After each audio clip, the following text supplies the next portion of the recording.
Pues les hablaré sobre cómo es que funcionan las cargas eléctricas mediante un experimento sencillo y casero. El experimento que vamos a hacer consiste en frotar un globo de plástico con una prenda de lana, o sea, como es en este caso, puede ser con el cabello también. Después, ya que esté cargado eléctricamente, lo que vamos a hacer, vamos a tomar una mezcla que es sal y pimienta, lo vamos a acercar hasta la carga y como podemos observar, lo que pasa es que se adhieren, o sea, se pegan. Pues simplemente esto podríamos describirlo, o sea, podríamos pensar que puede ser un tipo de truco o que se pega por algo, pero no, es simplemente un caso físico, o sea, es la física aplicada, pues como se podría decir en un caso sencillo. Pues para tratar de explicar lo que acabamos de ver, o sea, cómo se pegó ahí la pimienta y la sal, pues primero tenemos que describir qué es una carga eléctrica.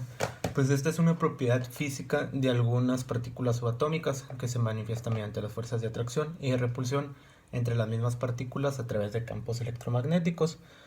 Pues profundizando un poco más en el tema, primero pues tendríamos que describir sobre cómo están formados los átomos, que es la parte más interna, pues, o sea, la materia, pues, que están conformados de los átomos, para explicarlo mejor. O sea, todo constituye la materia y estas están formados de átomos, los cuales se transfieren electrones de uno a otro, que, que son los que forman las cargas, pues, o sea, podrían formar un cation y un anión, o sea, por la transferencia de electrones entre diferente materia o entre átomos.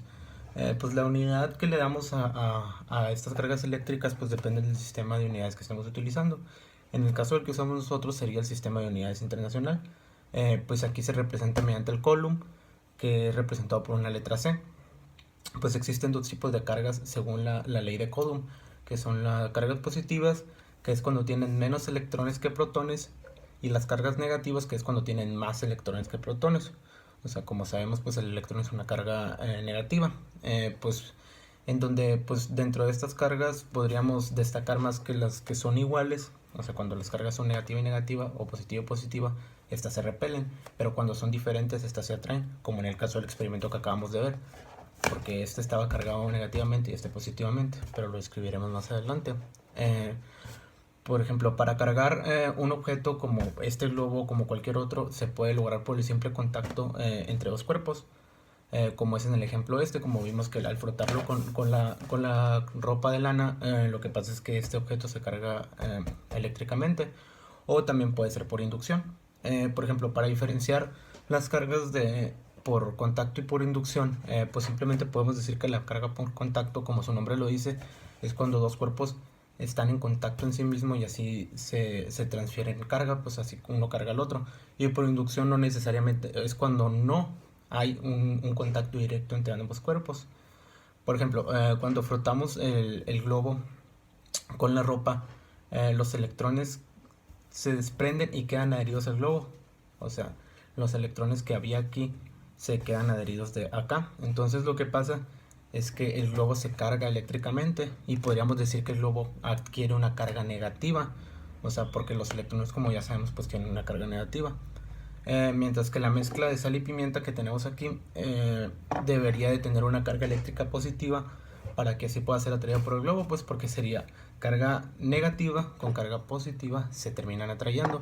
Entonces, por ejemplo, si queremos ver si de alguna manera afecta o no a lo que es en sí la sal y la pimienta, pues, o sea, la afectación sería dentro del experimento debido a que las cargas se atraerían una con otra, pero pues en caso de cargas o de que pueda afectarlo en otro sentido, no, porque pues, o sea, se vería muy poco o nulamente afectado porque solo existe una pequeña alteración en las cargas, no son cargas demasiado fuertes para que puedan hacer un cambio estructural o de algún otro tipo en alguna materia, como en este caso la sal.